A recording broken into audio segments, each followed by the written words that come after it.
मित्रों नमस्कार। मित्रों आज एक बार पुनः काशी एक रहस्य की इस श्रृंखला में मैं आप लोगों के साथ काशी की संस्कृति में भानुशंकर मेहता जी का योगदान इस विषय पर चर्चा करूंगा, जिस पर प्रकाश डालने के लिए हमारे साथ उपस्थित हैं उनके पुत्र डॉक्टर संजय मेहता जी। महोदय हर हर महादेव। हर हर महादेव। नमस्कार रुद्रेश जी, आप यहाँ पधारे और मुझे जितना भी ज्ञात है वो मैं आपको बताने की कोशिश करूँगा कि हमारे पिताजी का वहाँ परिवार का जी क्या योगदान रहा है, हम कहाँ से आए हैं और किधर जाएंगे ये तो नहीं मालूम, लेकिन चलिए वार्ता शुरू करते हैं। महोदय सबसे पहले हम भानुशंकर मेहता जी को श्रद्धांजलि देते हुए आपसे जानना चाहेंगे कि वे एक व्यक्तित्व के रूप में कैसे थे।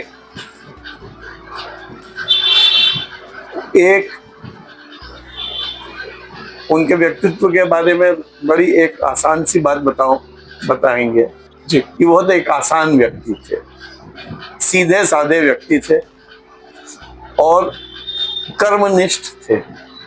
जो भी वो सोचते थे, पढ़ते थे, बहुत लगन से पढ़ते थे और उसमें बिना कोई लाग लपेट के, बिना कोई छल कपट के उनका ये कार्य होता था कि कैसे जो भी उनका योगदान हो वो समाज तक कैसे पहुंचे, दूसरे तक कैसे पहुंचे। और जैसा कि मेरे दादाजी, उनके पिताजी स्वर्गीय पंडित मणिलाल जी, वो एक आदर्श शिक्षक थे। वो क्वींस कॉलेज में प्रधानाध्यापक के रूप से रिटायर हुए थे जी। वो संस्कृत, अंग्रेजी और ज्योग्राफी के टीचर थे। तो जैसा उनके पिताजी का व्यक्तित्व था उसी तरह से इनका भी व्यक्तित्व एक बहुत सीधा साधा, और वो एक सच कहेंगे एक गुरु के रूप में हमेशा वो रहने की कोशिश करते थे। हमेशा कुछ न कुछ दूसरों को बताना चाहते थे और जो भी उन्होंने सीखा वो दूसरों को देने की कोशिश करते थे।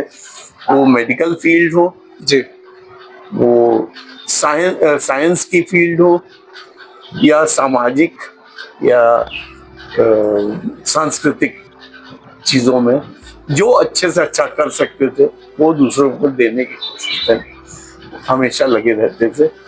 और उसके लिए उन्होंने हमेशा अपना जीवन में इसी रास्ते से हमेशा दूसरों के लिए करने की कोशिश करते थे। हमारे दादाजी जामनगर से आए और काशी में पढ़ने के लिए आए थे। फिर यहीं आके बस गए। उन्होंने मुंबई में शिक्षा ग्रहण की, फिर इलाहाबाद में, फिर बनारस में आके वो टीचिंग प्रोफेशन में जुड़ गए और यहीं बस गए। और उनकी पत्नी यानी मेरी दादी और डॉक्टर भानुशंकर मेहता जी की माँ यहाँ के एक बड़े ही प्रख्यात फैमिली को बिलोंग करती थी, मेहता फैमिली, जो शिवपुर में थी। और उनके पिताजी शहर कोतवाल थे जी, राय बहादुर जगन्नाथ प्रसाद मेहता जी। उनका बहुत प्रखर व्यक्तित्व था नाना जी का, और नाना जी यहाँ के बहुत बड़े लोगों में से गिने जाते थे। और उनकी अपने पुत्री से, क्योंकि हमारे दादाजी बहुत अच्छे परिवार के थे, पैसे से उतने सक्षम नहीं थे, फिर भी उन्होंने, और क्योंकि उनका व्यक्तित्व बहुत ही अच्छा था और बड़े ही सज्जन व्यक्ति थे, तो उनसे अपनी लड़की की शादी करा दी। और फिर हमारा परिवार यहाँ पे एस्टैब्लिश हुआ। हम लोग शुरू में बुलानाला में सोरा कुआं क्षेत्र में हम लोग का घर था, बाद में 80 के करीब दशक में हम लोग यहाँ पे आके रहने लगे। तो पिताजी ने वहीं से अपना पढ़ाई वढ़ाई शुरू की। तो पहले हरिश्चंद्र में उन्होंने स्कूल की प्रारंभिक शिक्षा मिली, उसके बाद इंटर किया उन्होंने क्वींस कॉलेज से, और साइंस से इंटर किया, फिर लखनऊ यूनिवर्सिटी से बीएससी किया, और फिर वहीं पे किंग जॉर्ज मेडिकल कॉलेज से एमबीबीएस की पढ़ाई की। आके 48 में उन्होंने आके यहाँ पे कार्य अपना शुरू किया, और इसी दौरान वो 5-6 साल अच्छे से अपने को एस्टैब्लिश किया एज ए डॉक्टर। और जब एस्टैब्लिश हो गए तो उन्होंने फिर अपना एक और पैथोलॉजी के एंगल से एक और पढ़ाई की, वो भी लखनऊ से ही की, लखनऊ मेडिकल कॉलेज से डीसीपी की पढ़ाई की, और वो करके फिर प्रॉपरली बनारस में ही एक पैथोलॉजी प्रयोगशाला, जो कि शायद बनारस की प्रथम पैथोलॉजी प्रयोगशाला थी, उसमें उन्होंने मेहता पैथोलॉजी क्लिनिक वो उन्होंने एस्टैब्लिश की, वहीं से अपना कार्य करते रहे। वो कहते थे कि भाई पैथोलॉजी तो हमारे खाने कमाने का काम है, और जो दूसरों को सहायता शारीरिक रूप से कर सकते हैं उसके लिए है।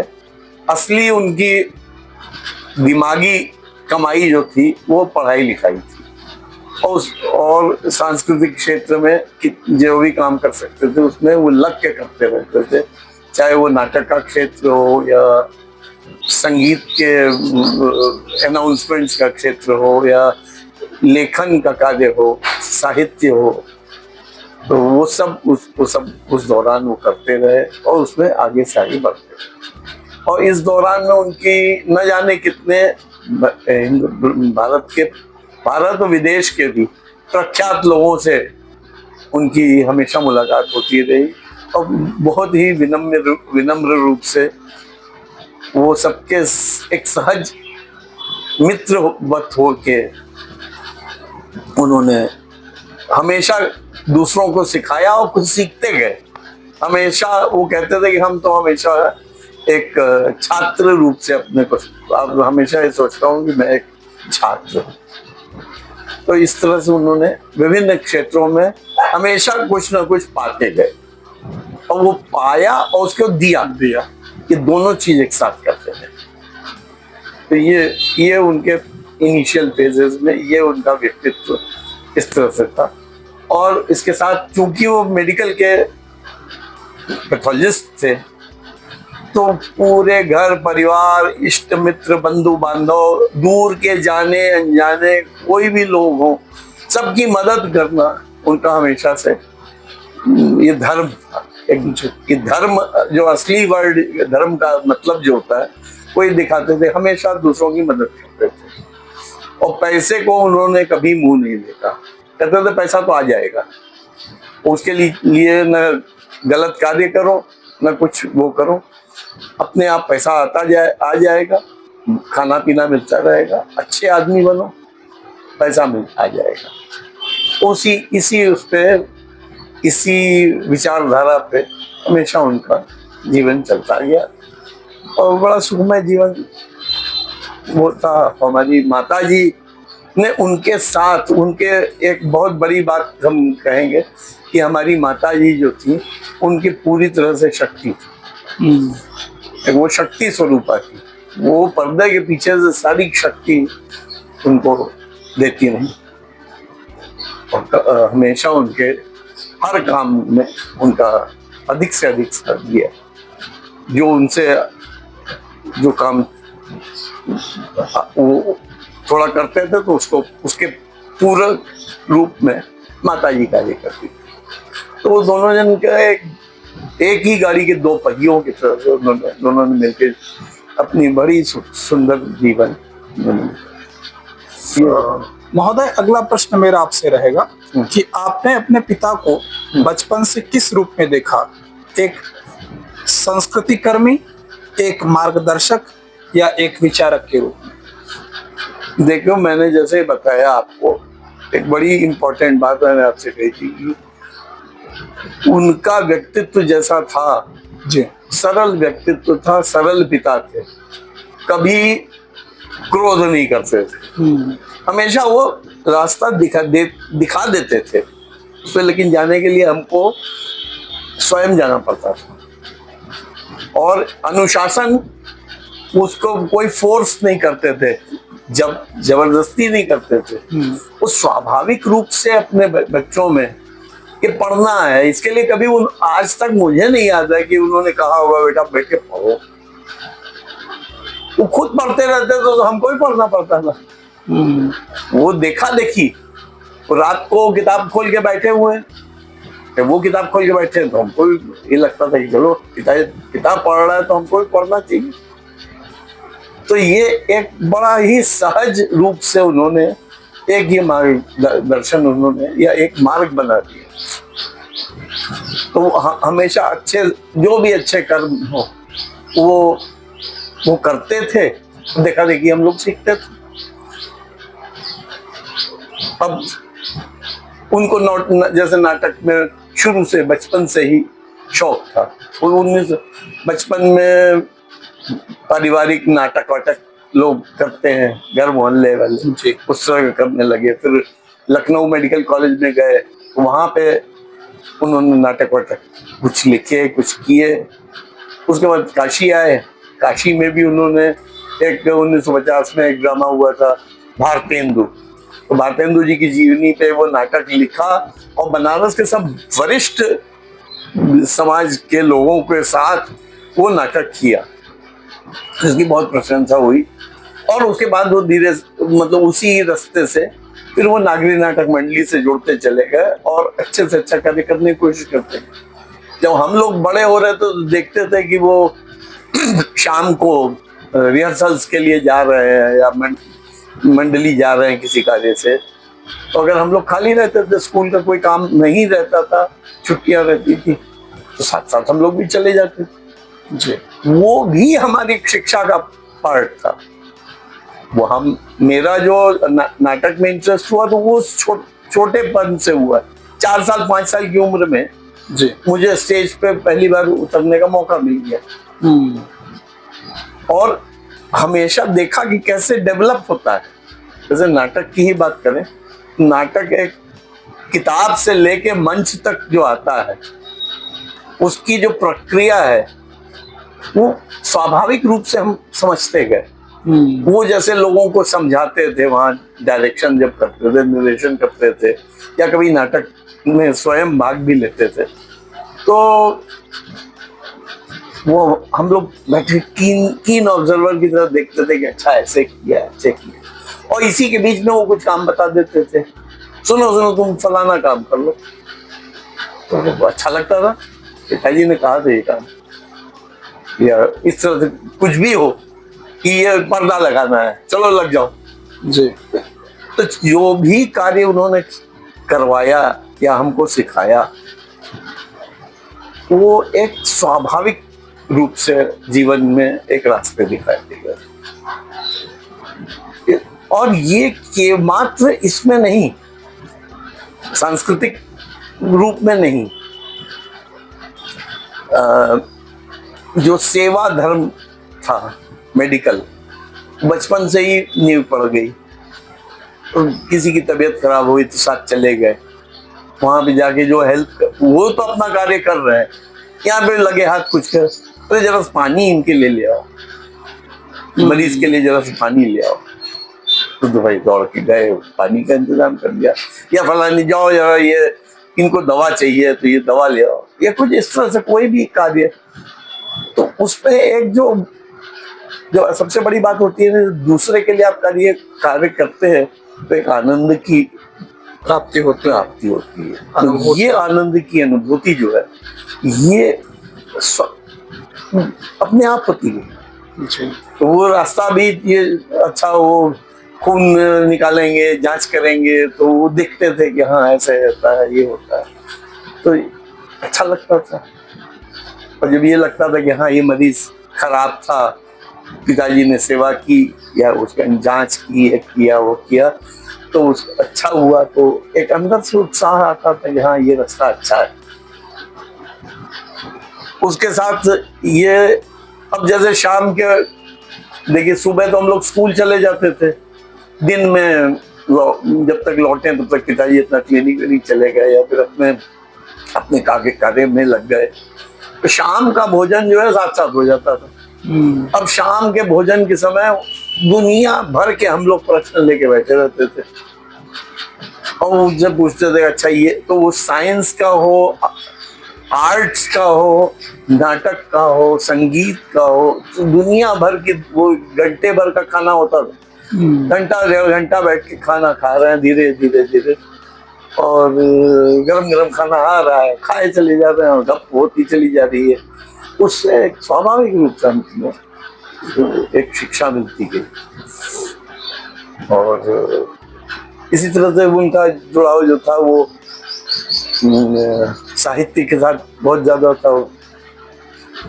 कविता लिखना, निबंध लिखना, आपका स्वास्थ्य नाम की एक मैगजीन छपती थी IMA से, उसके वो लगातार 20-25 साल तक एडिटर थे, तो उसके लिए वो उसका प्रिंटिंग मटेरियल आता था, तो बैठ के वो तैयार करते थे, तमाम मेडिकल साइंस की आर्टिकल्स लिखा करते थे। तो उससे क्या हुआ कि उनकी भाषा भी, जैसे आप जितना अभ्यास करते जाइएगा बढ़िया होती जाएगी, और सबसे अच्छी बात है कि उनको फिर अच्छे गुरु मिलते चले गए, और उनके स्वभाव या जो भी कहिए उनके व्यक्तित्व का ये अच्छी बात थी कि उसके कारण जो जिनसे भी उनकी मित्रता हुई या वो उन्होंने जिनको अपना गुरु माना, उनके लिए हमेशा कुछ किया, उन्होंने भी अपना वरद हस्त इनके ऊपर रख दिया। अब जैसे वो उनके बहुत सारे गुरु थे, वो जैसे दत्तात्रेय जी के लिए कहा जाता है कि उनके 24 गुरु थे, मेरे ख्याल से इनके 240 गुरु थे। हर क्षेत्र में एक अपना गुरु मान लेते थे।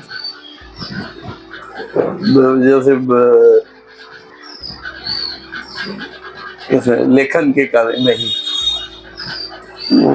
बहुत बड़ा नाम है बेगम बनारसी जी का, पंडित कृष्णदेव प्रसाद गौड़, बेगम बनारसी, उनको गुरु की तरह मानते थे, और इस तरह तमाम लोग थे। और उससे उसके कारण उनके इस व्यक्तित्व उसके कारण जो है अन्य लोगों से भी लगातार मुलाकात हो गई। डॉक्टर संपूर्णानंद जी से उनकी अच्छी खासी वो थी, उधर सुमित्रानंद पंत जी से, महादेवी जी से, इन लोग सबसे व्यक्तिगत। अच्छा वो कलकत्ता और क्या यूपी के राज्यपाल से पंडित विष्णुकांत शास्त्री जी, वो उनके अनन्य मित्रवत थे। वो थे तो छोटे इनसे, लेकिन एक गुरु करके ही एक दूसरे को संबोधित करते थे। विष्णुकांत शास्त्री जी हुए, और इस तरह से तमाम। और संगीत के क्षेत्र में बिस्मिल्लाह खां साहब, किशन महाराज, पंडित रविशंकर, और इस तरह के अनेक लोग जो हैं उनके सानिध्य उनको मिलता रहा। और संगीत परिषद के वो जो उद्घोषक का रूप था उनका, तो उद्घोषक के रूप में जो काशी की जनता आज तक उनको याद करती है, ये वो वैसा उद्घोषक बनारस में कोई नहीं हुआ, क्योंकि उसमें साहित्य होता था, उसमें रिसर्च होता था कि हम किसी चीज का उद्घोष कर रहे हैं, उसके बारे में पब्लिक को बताना, और उसमें लालित्य होता था। तो पता चला कि उसमें शेरो शायरी जोड़ी या कोई एक सुंदर कविता जोड़ी, या बनारसी अंदाज में उसको, उसमें कोई एक मजाक बनारसी अंदाज में बोल दिया।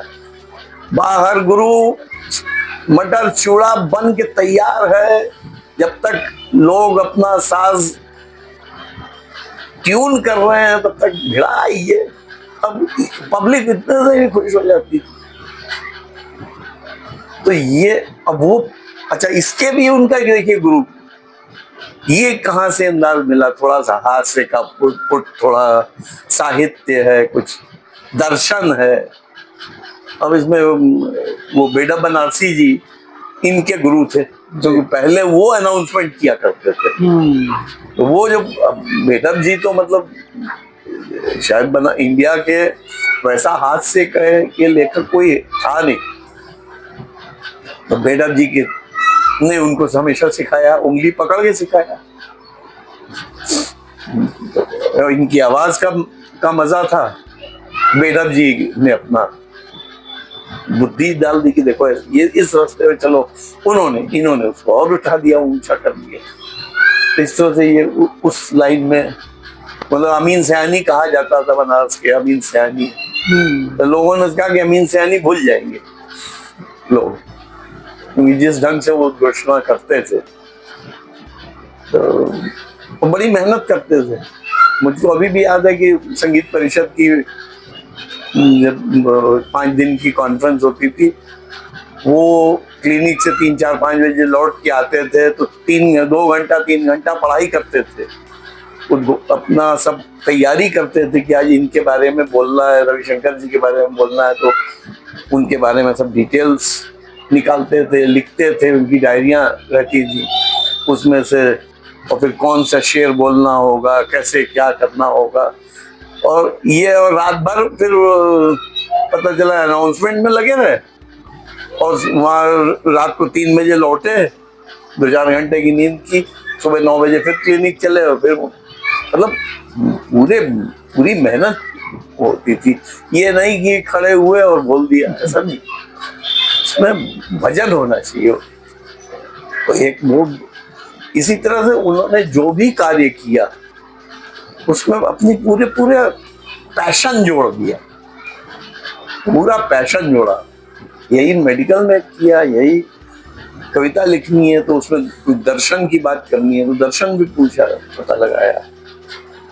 तो इस तरह से वो बहुआयामी उन्होंने क्षेत्रों में उन्होंने सबसे प्राप्त करते गए और देते गए जहां जहां मौका लगा देते।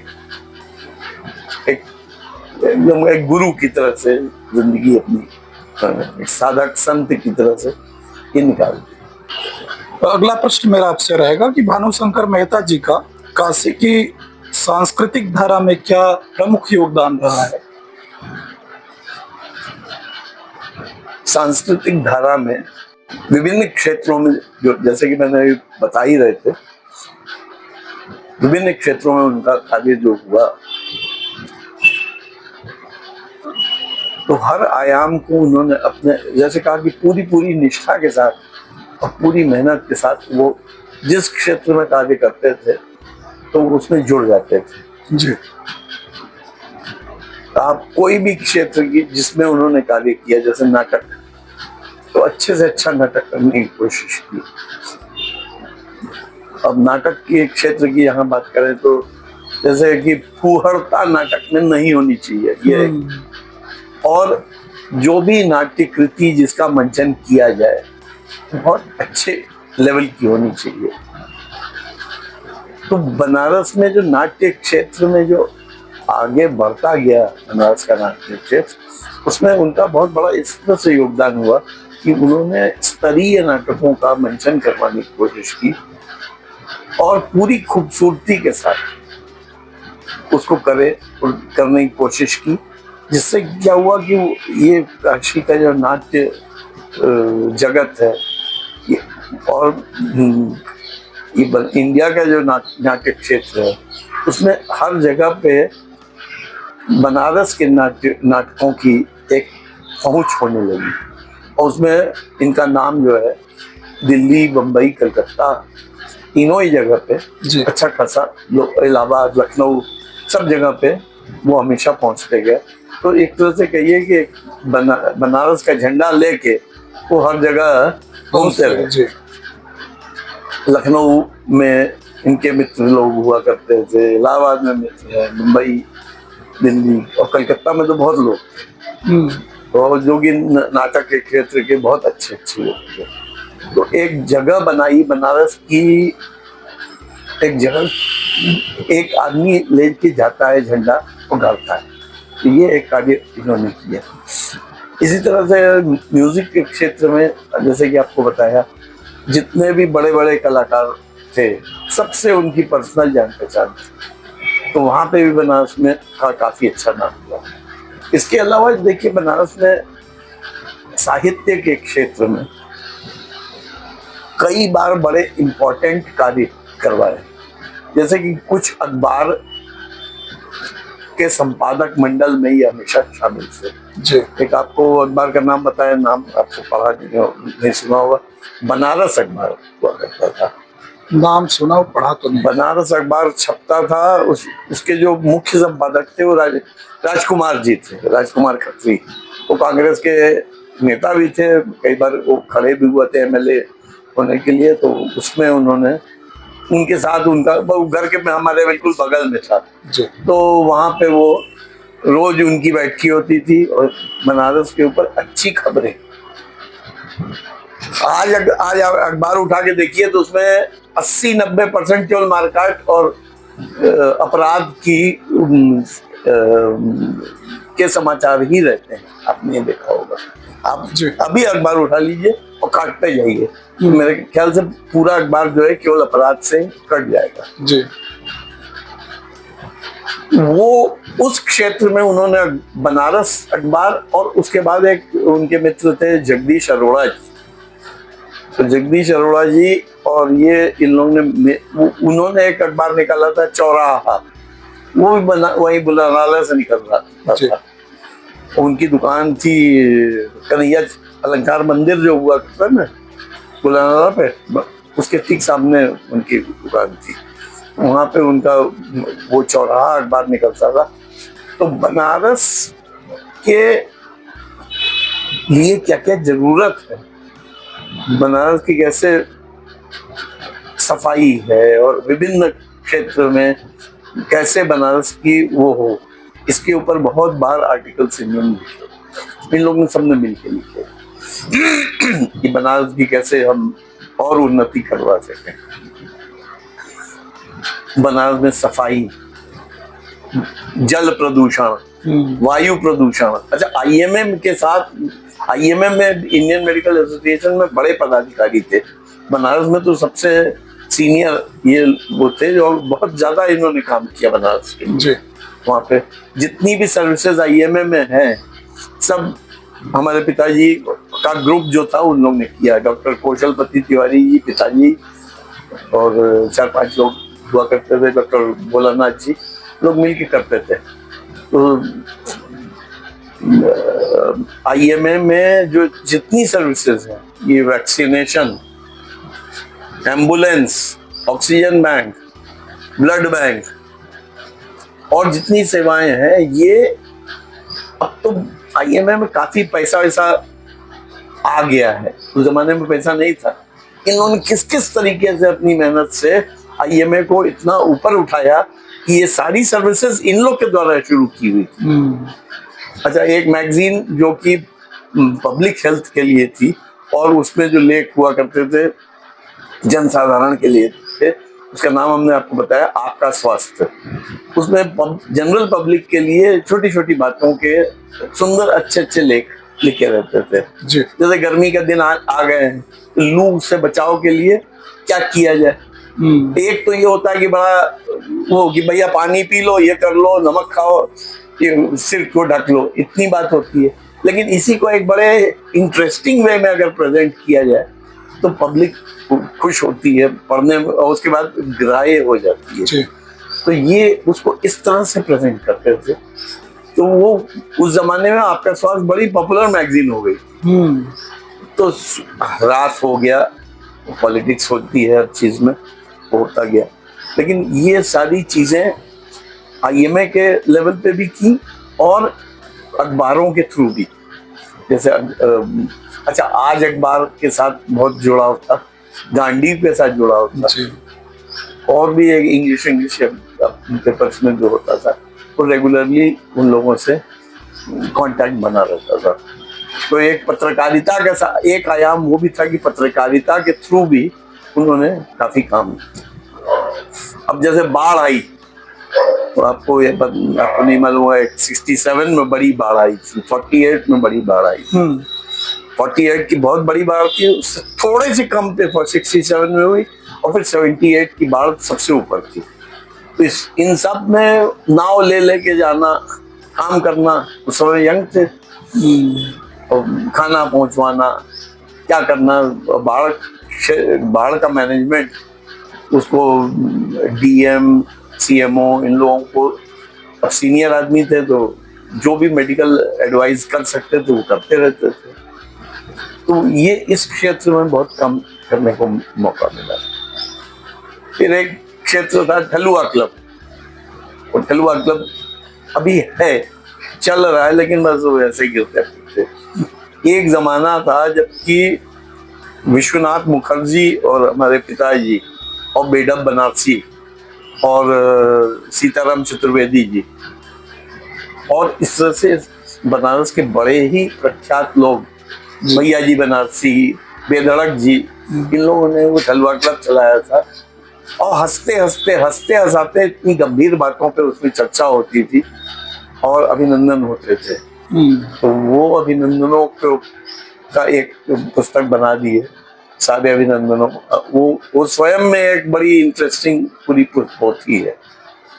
और वो ठलुआ क्लब की मीटिंग्स होती थी और लोग बेताब रहते थे कि कब मीटिंग हो और उसमें आनंद लिया जाए।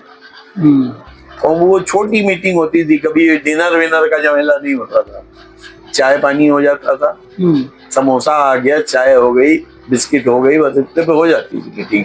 2-3 घंटा हा ही बड़ी अच्छी कविता पाठ, संस्मरण, और जिसका अभिनंदन हुआ उसमें बहुत बड़े बड़े प्रोफेसर्स का, बड़े बड़े साहित्यकारों का, सबका उसमें अभिनंदन हुआ। और उन लोग के भाषण सुनने स्वयं में एक अनुभूति होती थी जी। जैसे डॉक्टर संपूर्णानंद हुए, महामहोपाध्याय गोपीनाथ जी कविराज, उनका हुआ, और वो जो ये द्रविड़ बंधु है ना, सांगवेद विद्यालय वाले, ये गणेश्वर शास्त्री, हाँ, उनके पिताजी जो थे वो बहुत ही ऊपर के ज्ञानी पुरुष थे। वो हो गए पंडित राजेश्वर शास्त्री द्रविड़, वो सांगवेद में उनका घर था। तो और इस तरह से प्रोफेसर जड़ावलाल मेहता इंटरनेशनल फेम के वो थे, फिलोसफर थे। और थियोसॉफिकल सोसाइटी में डॉक्टर रोहित मेहता हुआ करते थे, बहुत अच्छे थियोसॉफिस्ट और ओरेटर थे। और ये इन्हीं लोगों का नहीं जी, ये ठलुआ क्लब का वो था कि कोई अदना सा भी आदमी है लेकिन उसने कुछ एक बड़ी खास कार्य किया है, उसका भी अभिनंदन होता था। एक पान वाले का भी अभिनंदन हो सकता है क्योंकि उसने अपनी कला में एक कोई बहुत सुंदर चीज की है। अब जैसे एक एग्जांपल देते हैं कि जैसे पान की दुकान कौन सी, मदन गुरु की पान, नहीं सुना होगा मदन गुरु? नहीं, नाम तो नहीं। ये चित्रा सिनेमा जो हुआ करता था जी चौक में, उसमें नीचे मदन गुरु की पान की दुकान थी। अच्छा। तो मदन गुरु का पान खाने का एक तहजीब थी। या अभी आपने नाम सुना होगा केशव की, केशव पान वाला लंका। भाई ये आदमी भले ही साहित्यकार लेवल पे या राजनीतिक लेवल पे बहुत बड़ा नहीं है, लेकिन ये बनारस की बनारसीपन ये है कि हर छोटा आदमी भी एक बहुत खूबसूरत या एक बड़ा इम्पोर्टेंट कार्य कर रहा है, उसका भी अभिनंदन होना चाहिए। तो इस दर्शन के साथ ये ठलुआ क्लब चलता था। वो तो एक अभिनंदन पार्ट तो एक होता था, उसके थ्रू उन्होंने साहित्य चर्चा होती थी और बड़ी अच्छी अच्छी चर्चाएं होती थी। इसमें राजनीति, कुछ अच्छे राजनीतिज्ञ भी आते थे, जैसे कमलापति त्रिपाठी जी और रुस्तम सैटिन का अगर आपने नाम सुना हो, रुस्तम सैटिन आते थे और सब ठहाके लगा के चले जाते थे। तो मेरा ये बड़ा सुखद वो रहा कि बहुत बार मौका लग जाता था जी, पिताजी के साथ लग के जाके सुनाते थे, देखाते थे। तो इसलिए मुझको उनका हर उनकी जो हर बहुमुखी प्रतिभा का हर आयाम जो है हमारी नजर में आता था। अब ये साहित्य हुआ, संगीत हुआ, नाटक हुआ, मेडिकल हुआ, इन सारे क्षेत्रों में अच्छा उनकी जो पर्सनालिटी थी कि सुबह उठ के चाय वाय पी के बैठ जाते थे लिखने पे। लिखना पढ़ना जो भी कार्य है वो अपना कर रहे हैं। 1980 के दशक के बाद 1980 में मैंने ज्वाइन कर लिया पैथोलॉजी जी। तो एक तरह से उनको मुक्ति मिली। वो कमाने धमाने से उनको फुर्सत मिल गई। वो उस समय 60 साल की 59 साल की वय थी उनकी जी। वो बस उस समय से उनको जो है उस कार्य से वो टोटली अपने को मुक्त फील करने लगे। ये लड़का जो है सब कर लेगा। तो उसके 1980 से लेके और 2014 तक जब वो बीमार पड़े, आखिरी करीब 1.5 साल बीमार रहे, तो वो समझ लीजिए 10, 20, 30 साल उनको फ्री हैंड कार्य करने का मौका मिला। तो वो एक उनके लिए बहुत, और बनारस के लिए बड़ी एक अच्छी बात हुई कि उन्होंने अपना जो भी दे सकते थे दिए। अच्छा, विभिन्न संस्थाओं से जुड़े हुए थे, ज्ञान प्रवाह से बहुत ज्यादा जुड़े हुए थे जी। और उन्होंने वो डॉक्टर विमला पोद्दार जी जो है तो अपना बड़ा उनको हमेशा मानती थी कि जो डॉक्टर साहब ने कह दिया वही फाइनल होगा। तो ज्ञान प्रवाह में जो जितनी चीजें होती थी उसमें सब जगह वो शामिल रहते थे। विभिन्न स्कूल्स में और इनसे भी उनका जुड़ाव रहता था और हर जगह वो कुछ करते थे, देते थे। तो बनारस को भी इस तरह से देते रहे जी। और बनारस का जो दर्शन है वो अपने अंदर वो रखते थे। तो बनारस के 2-3 वो होता है, कुछ फुहरता वाली जो थी वो फुहरता नहीं, एक पैसे की नहीं थी, कोई गलत आदत नहीं। तो वो आनंद, पूरा आनंद मिल गया। मैंने उनके मुंह से कभी कोई गाली तक नहीं सुनी जिंदगी भर। और प्रखर व्यक्तित्व, हमेशा हंसता हुआ चेहरा, नॉर्मल, आते थे, बैठते थे, पढ़ते लिखते थे। और वैसे भी खाने पीने का कोई वो नहीं था, जो सहज रूप से जो बन जाए वही सब हो जाता था। और हमेशा जैसे कोई भी आया मिलने, हमेशा वो स्वागत, भीड़ लगी रहती थी, कोई ना कोई यहाँ पे या वो क्लिनिक पे, गुदौलिया पे जो हमारी क्लिनिक थी जी, वहाँ पे डेली कोई ना कोई आके बैठा रहता था। वो डॉक्टर हो, साहित्यकार हो, चाहे कोई हो जी। तो वो एक बड़ा सुखद अनुभव होता था और बहुत कुछ हम लोग को सीखने को मिलता। हम ऐसे चुपचाप बैठे रहते थे, कान में आती थी बातें। ये सब बड़ी ही सुंदर स्थितियां। महोदय, मेरा अगला प्रश्न आपसे रहेगा कि आज जब संस्कृति और परंपरा वैश्वीकरण के प्रभाव में बदल रही है तो भानुशंकर मेहता जी के विचार किस तरह आज भी प्रासंगिक हैं? मुझको याद है कि कुछ भी नया आता था जी, वो उसको सीखना चाहते थे, उसके बारे में वो कहीं ना कहीं से जानकारी प्राप्त करते थे। तो हम लोग को पता रहे न रहे, उसके पहले उनको वो कहीं ना कहीं से पता लगा के रखते थे और वो बताते थे कि देखो ऐसा हुआ जी। वैश्वीकरण में जैसे टेलीविजन, तो वो न्यूज भी रोज देखना है उनको जी। और सीरियल्स भी जो थे उस जमाने में, जो जब शुरू हुआ, जब हम लोग गए और क्या क्या आता था, हमेशा बैठ के देखते थे, मैच देखते थे, जरूर से जाके मैच देखते थे। क्रिकेट मैच हो, हॉकी मैच हो, फुटबॉल हो, टेनिस हो, सब वो बैठ के देखते थे। तो जैसे ये VCR जी 1980 के बाद 85 के करीब बनारस में आया, वो उस चीज को प्राप्त करने के लिए 1975 से, उन्हें 74-75 से कह रहे थे यार एक ऑडियो वीडियो वो शुरू हुआ है, वरना अब देखें इंडिया में कब आता है। तो तब न ये था, न मोबाइल था, न कुछ था, लेकिन चूंकि साइंस में पूरी तरह से रुचि थी, तो ये हमेशा नई चीजें जो थी उसको वो करते थे। और कहीं बाहर गए, कुछ अच्छी चीज दिखी तो वो छोटी छोटी चीजें लेके आते थे। गए वो अमेरिका एक बार गए थे, तो अमेरिका गए तो वहां से नहीं, इंग्लैंड से वो जो नाटक में कलर्ड लाइट के ऊपर, मतलब लाइट्स के ऊपर कलर फिल्टर्स लगाते हैं जी। उसकी शीट्स ले आए कि हम अपना नाटक में इनको यूज करेंगे। इस तरह से मुंबई गए तो मुंबई से कुछ ले आए। तो जहां तक वैश्वीकरण की बात है कि बदलाव से कभी उन्होंने अपने को विलग नहीं रखा, उसके साथ चलने की कोशिश करते रहते थे। तो वो सोच हमेशा अग्रसर होती जाती थी।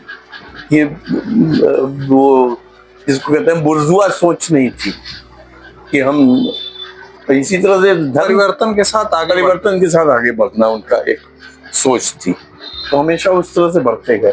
तो आदमी के जो विकास है वो इसी उस पे होता है, इसी चीज पे विकास होता है कि अगर वो अपने को क्लोज न कर ले, कमरे के अंदर बंद न कर ले। यही हाल धर्म और इस सब के बारे में बहुत खुले विचार थे। और राजनीति से हम लोग सभी लोग क्षुब्ध होते हैं, गंदी राजनीति से, लेकिन वो दिल से सनातन के साथ ही रहते थे। जैसे जब बाबरी मस्जिद का सारा पहले से ध्वस्त नहीं हुई थी, उसके पहले से जो आंदोलन चल रहा था जय श्री राम वाला, तो अमूमन सामने तो नहीं आते थे, लेकिन हमेशा उसके अच्छे पहलू को वो पढ़ के समझ के बताने की कोशिश करते थे। रोज गलतियां जो कर रहे हैं उसको भी हम लोग सामने बात होती थी। कभी कंट्रोवर्सी नहीं करी हुई जी, लेकिन ये मतलब राजनीतिक या धार्मिक कंट्रोवर्सी नहीं करी हुई, लेकिन धर्म की जो अच्छी से अच्छी चीजें हैं उसको सामने हमेशा लाने की कोशिश करेंगे। और इसलिए बदलाव से अलग नहीं रहते थे, बदलाव के साथ चलते थे। तो इसीलिए बनारस में जो ड्रामा का क्षेत्र है, जो नागरी नाटक मंडली हम लोग की है, उसमें हमेशा उसको एडवांस करने की कोशिश करते हैं। ये कूड़ मगजी नहीं रखते थे कि हम इस तरह से हैं तो हम ऐसा ही करेंगे, अधिक से अधिक सुंदर बनाने की कोशिश करते हैं। महोदय, कोई एक ऐसा प्रसंग जो आपको आज भी भावुक कर देता है जब आप अपने पिता के सांस्कृतिक योगदान को याद करते हैं? ये एक नहीं है, अनेक प्रसंग ऐसे हैं जो किसी एक का चर्चा।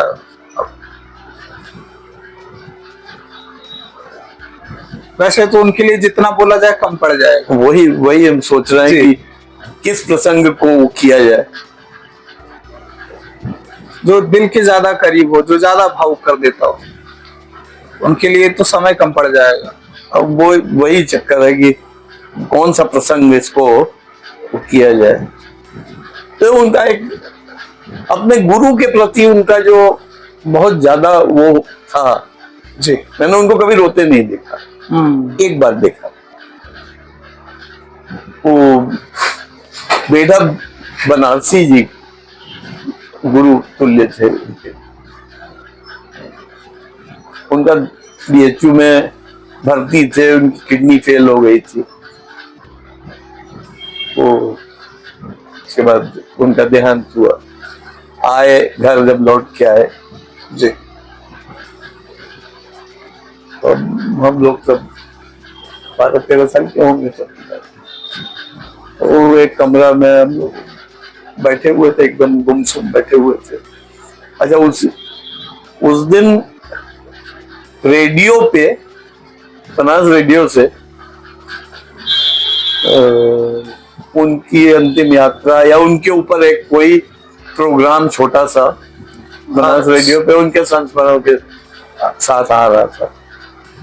अब वो बैठे बैठे देखा उनकी तरफ, कोई आवाज सी आई तो देखा कि वो बैठे बैठे रो रहे। वो रो रहे थे तो उनको देख के हम लोग छोटे छोटे हम लोग को हाथ छुआ गए। मतलब वो कितना भावुक क्षण था उनके लिए, जैसे कि पिता चले गए, क्या होगा। और जो कुछ नाटकों में उनकी बढ़िया अच्छी उपलब्धियां हुई, उनको जब याद करते हैं तो बड़ा ही सुखद महसूस होता है। तो आह्लाद का, वो भावुक न कहें के आह्लाद की स्थिति एक जो होती है, जैसे श्रेणी विजयानंद उनका एक नाटक था, वो अभूतपूर्व सफलता के साथ वो प्रदर्शित हुआ। उसमें तापस सेन आए थे कलकत्ता से लाइटिंग, जो कि इंडिया के लाइट विजर्ड थे, और वो इतना खूबसूरत हुआ कि वो कहने की कोई उसमें बात ही नहीं थी। तो उससे वो जो जितने खुश थे वो देख के हम लोग अपना एक तरंग में सब लोग चले गए थे, कितना सुंदर वो हुआ। ऐसे ही कई बार वो म्यूजिक प्रोग्राम्स जिस दिन बहुत अच्छे हो जाते थे तो बहुत ही खुश होके आते थे, हम लोग के साथ रहते थे। और वो सब बड़े सुंदर क्षण थे। आपको 86 की बात बताएं, 1986 में तो हेलीज कॉमेट आया था, बड़ा प्रख्यात धूमकेतु है हेली नाम का। तो मुझको इसमें बड़ा रुचि थी, सितारों को देखने में। तो पता लगा रहे थे उस समय, तो ये सब मीडिया तो था नहीं, 86 में तो कुछ खास था नहीं, फिर भी अपना कोशिश कहीं ना कहीं से पढ़ के समझ के कुछ करके लगा रहे थे पता। तो रात को 3-4 बजे के करीब मेरे पास एक छोटा सा टेलीस्कोप था, उसको लेके मैं छत के ऊपर यहीं पे चढ़ा। और 6 मार्च का दिन था, आज भी मुझे। तो रात को चढ़ा, फोकस किया, जब दिख गया, उस समय आप हमारे पिताजी करीब 70 साल के थे, जब दिख गया तो हमने कहा कि तो इन लोगों को दिखाना चाहिए। तो सुबह 4:30 बजे उनको आके मैंने माताजी और पिताजी को उठाया, तब मेरी शादी नहीं हुई थी, माताजी पिताजी को उठाया, हमने कहा कि चलिए दर्शन कराएं आपको। तुरंत उठ, यही मतलब वो हमेशा हर चीज के लिए उनमें एक उत्साह हमेशा था। तो कौन आज उठ के जाएगा, देख के आए, अच्छा लगता है कि वो इस उम्र में भी उत्साहित रहते थे कुछ भी करने के लिए। कोई कॉन्फ्रेंस करवानी है, हम लोग बहुत सारी कॉन्फ्रेंस ऑर्गेनाइज कर रहे थे, हमेशा उत्साह से आगे बढ़ते रहते थे। और उसी में हम लोग को कायम सौंप देते थे, ये काम तुम लोग कर लो। तो बनारस की ऊपर एग्जीबिशन लगाई थी 86 में ही, तो हाँ 86 में राजीव गांधी आए थे बनारस गंगा प्रोजेक्ट शुरू करवाने, और जून के महीने में। तो पूरा बनारस उस समय उत्साह में था, क्योंकि राजीव गांधी तब युवा मुख्यमंत्री, अरे प्रधानमंत्री, उनकी बड़ी एक छवि मिस्टर क्लीन वाली थी। वो आज के हिसाब से छोड़ दीजिए, लेकिन उस समय राजीव गांधी की एक अलग छवि थी।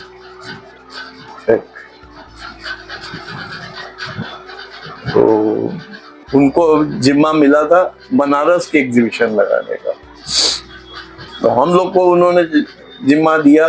उस समय वो नपल च्याल और कौन कौन लोग थे, वो डीएम और कमिश्नर, पूरा दिल्ली से ग्रुप आया था। तो बनारस एग्जीबिशन के लिए उन्होंने कहा कि तुम लोग जाओ, फोटो खींच के लाओ, बढ़िया फोटो खींच के। अब भैया हम हमारे एक मित्र जो कि फोटोग्राफर है, हम लोग मिल के पूरा बनारस में करीब 400 फोटो खींची, अभूतपूर्व फोटोग्राफी, और फिर उनकी बड़ी बड़ी फोटोग्राफ बनी और हम लोग उसमें जा जाके लगवाते थे।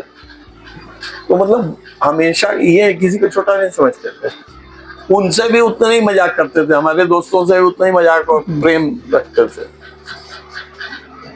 हंसते बोलते ही हमेशा कार्य करवाते थे। तो कहते थे कि बस कोई भी किताब उठाओ पढ़ डाल, कुछ मिलेगा कुछ जाएगा नहीं। पढ़ने के बारे में इसलिए उनके गजब का हुआ।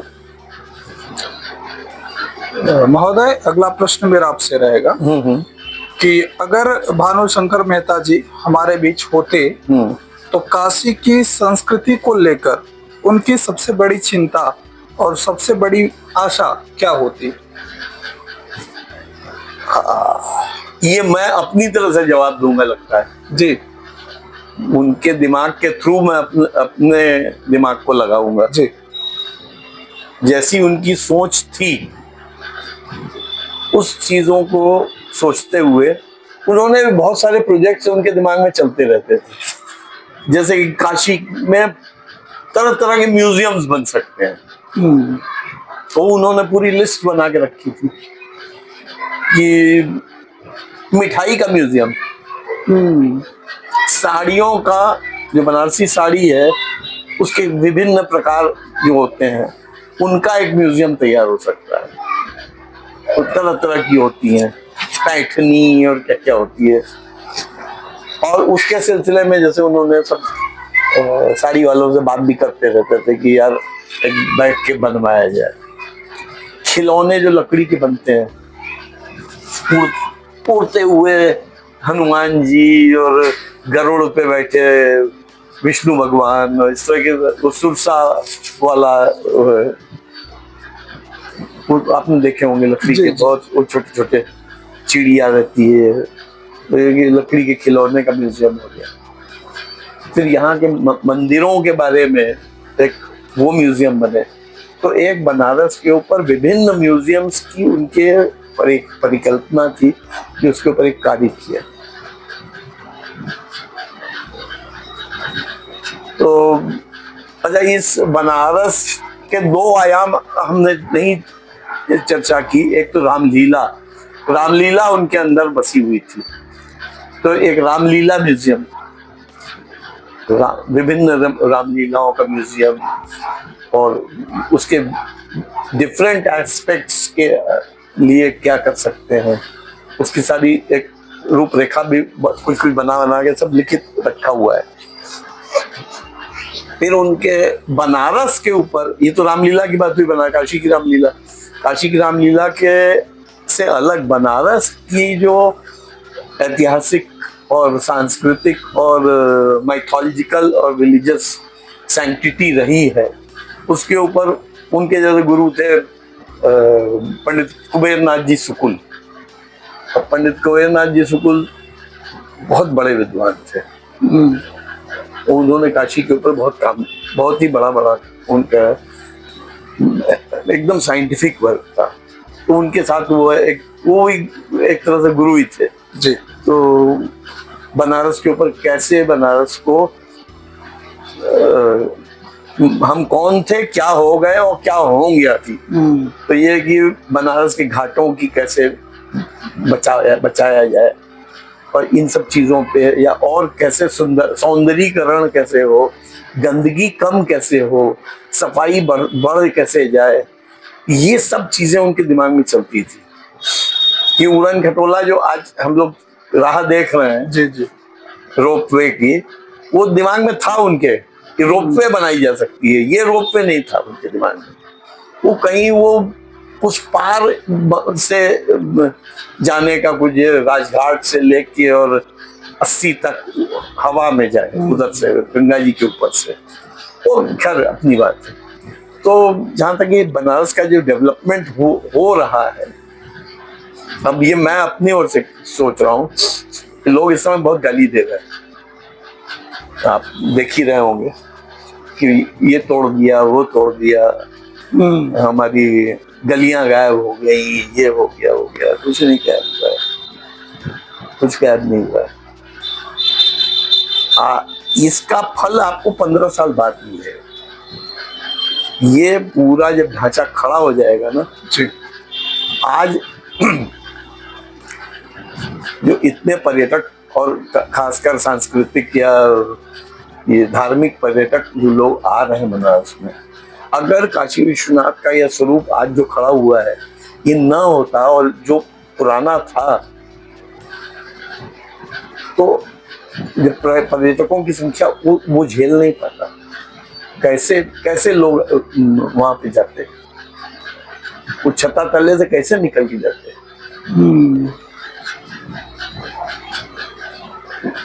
जी। तो ये मेरे ख्याल से उनको बहुत अच्छा लगता कि ये जो, और अब ये गालियां दे रहे हैं तो दे रहे हैं, लेकिन अभी ये नहीं सोचा है कि आपको कुछ मिला। वहां के लोगों को जितने टूटे वो मिला, वहां पे पैसा तो मिला खूब अच्छे से, और वो जो छुपे हुए मंदिर थे वो सब सामने आ गए, काशी के धरोहर सब सामने आ गए। ये तो उनको बहुत सुखद लगता है। 2 मंदिरों के बारे में वो कहा करते थे, एक तो कर्दमेश्वर का कदवा में, आप गए कि नहीं गए? जी। और वृषभ ध्वज का मंदिर वहां गए? नहीं, वहां तो नहीं गए। वृषभ ध्वज का मंदिर भी 1000 साल पुराना ही है।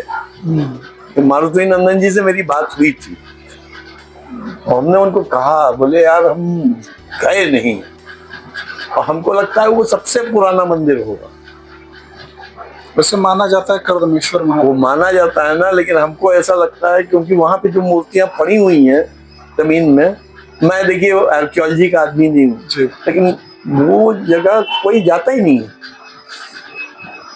तो कर्दमेश्वर ये वृषभ ध्वज का, और मेरे ख्याल से वो जुड़ा हुआ है। देखिए कुछ कहानियां जो है एलिगोरिकल होती हैं, कहानी बना दी जाती है और उसमें से कुछ चीजें निकल के सामने आती है, उसके पीछे कुछ गुप्त रहस्य होता है। ये शिव, भगवान शिव जो है वहां पे आए, वो बनारस में शिव का पदार्पण वहां हुआ, काशी क्षेत्र में, और वहां से एंटर किए हैं, और वहां से वो मिले हैं विष्णु से। अब विष्णु, अब देखिए भगवान मान के रखिए एक अलग चीज है, वो तो माइथोलॉजी में हमने उसको एक कहानी स्वरूप बनाया हुआ है, लेकिन कुछ, तब इसका रहस्य क्या है, मैं उसका एक नॉट ए कॉम्पिटेंट अथॉरिटी जिसको हम बोल सकें, लेकिन ऐसा कुछ प्रतीत ऐसा होता है कि विष्णु काशी हुआ करती थी। राजघाट से लेके क्या नाम है वो, आदिकेशव से लेके राजघाट स्कूल, और उसके बाद वहां से बढ़िए तो गायघाट और चौखंबा, यहीं तक गायघाट पर काशी खत्म हो जाती थी। उसका एक ज्वलंत उदाहरण है पाटन दरवाजा। वहां से पूरी वो थी, जिसको कहते हैं, एक हद बनाई हुई थी वहां पे दरवाजा हुआ करता होगा, पाटन दरवाजा उसको कहा गया। और जब ये मुस्लिम्स का अटैक हुआ है 1193 में, और वहां से भागना शुरू किए हैं, तो वो गढ़ छोड़, ये पूरा गढ़ की दीवार थी, उसका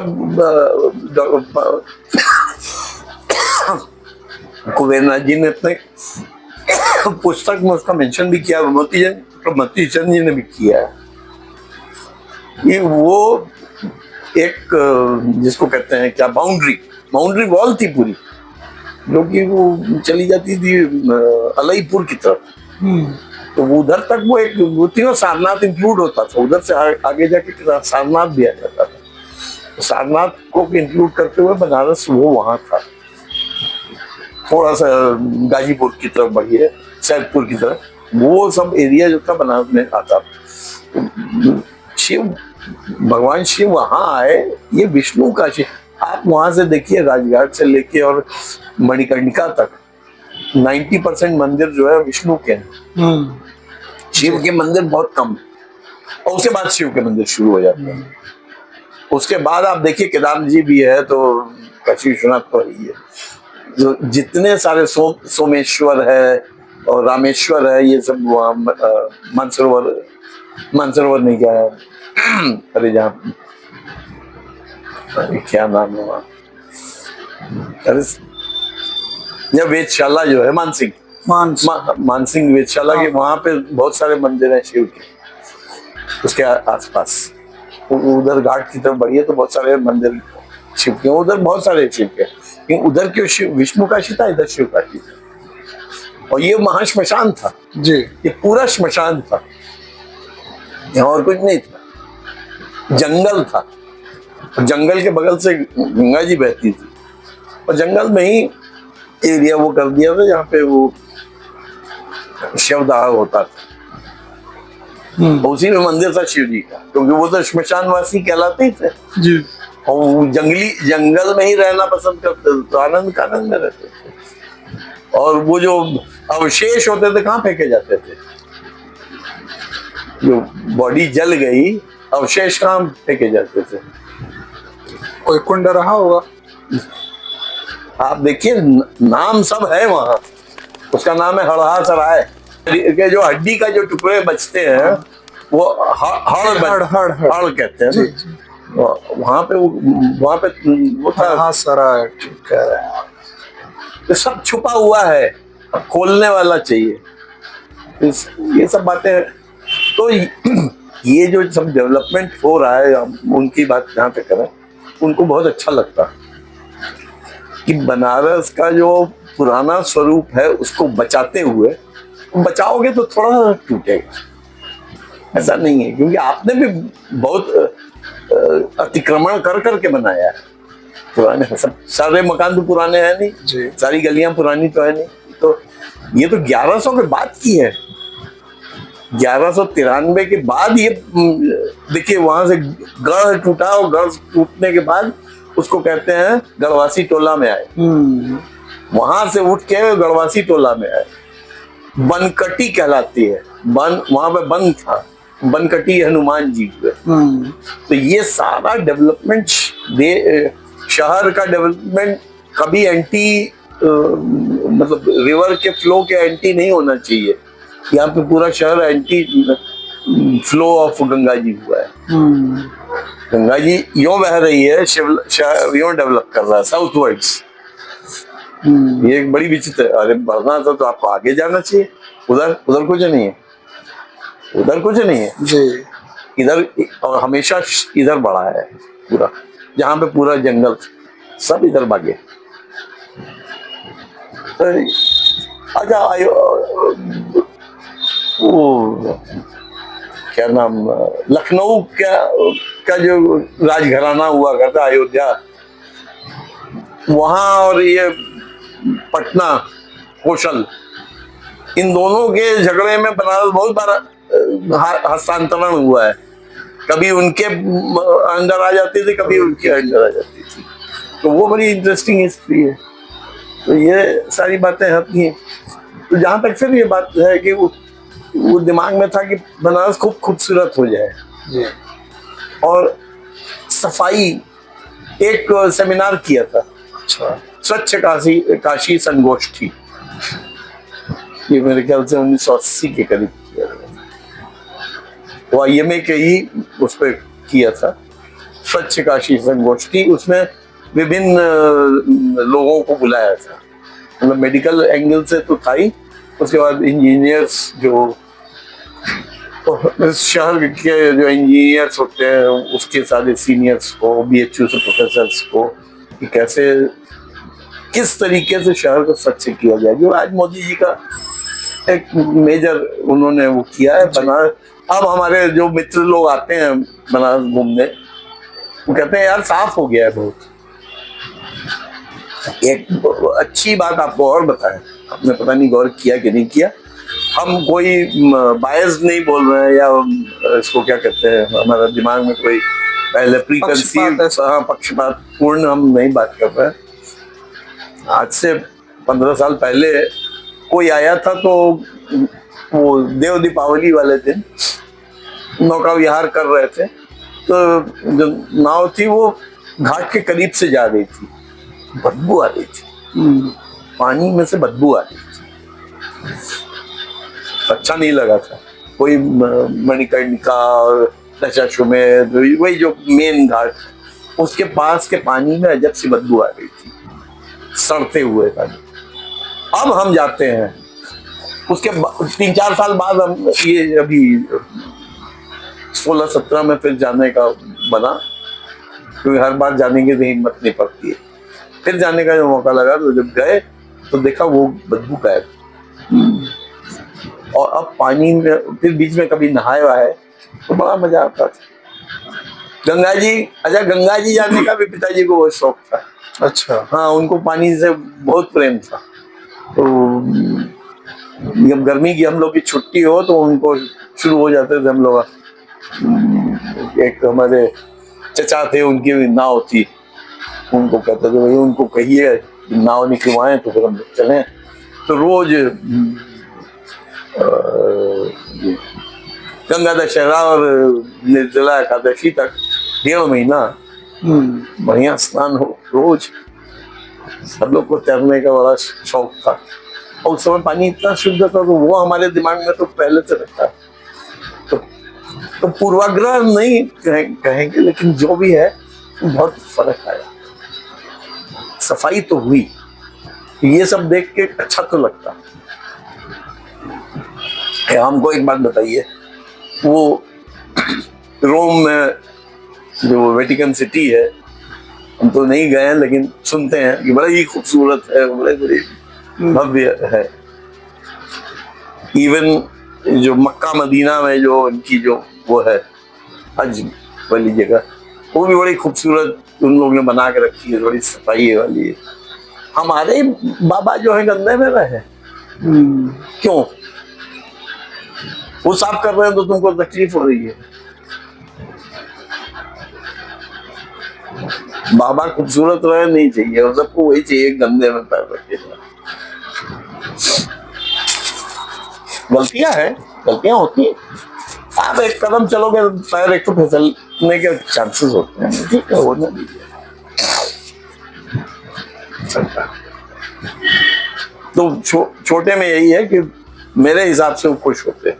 तो जिस तरह से डेवलपमेंट हो रहा है बनारस का, और जो पॉपुलेशन और यहाँ पे यात्री लोग आ रहे हैं उनको संभालते हुए अपेक्षित है।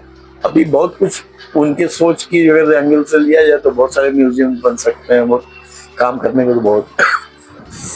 महोदय, निश्चित रूप से गुरुदेव की जो काशी की संस्कृति को लेकर के गुरुदेव का योगदान रहा है, उसको भुलाया तो नहीं जा सकता। और जिस तरीके से आपने उनके बारे में बताया, तो दर्शकों को सुन करके उनके बारे में जानने को बहुत कुछ मिलेगा। और आपके पास समय का अभाव रहता है, लेकिन फिर भी मेरे एक बार कहने मात्र से ही आपने जिस तरीके से गुरु जी के विषय पर प्रकाश डाला, उसके लिए मैं आपको धन्यवाद करता हूं। धन्यवाद।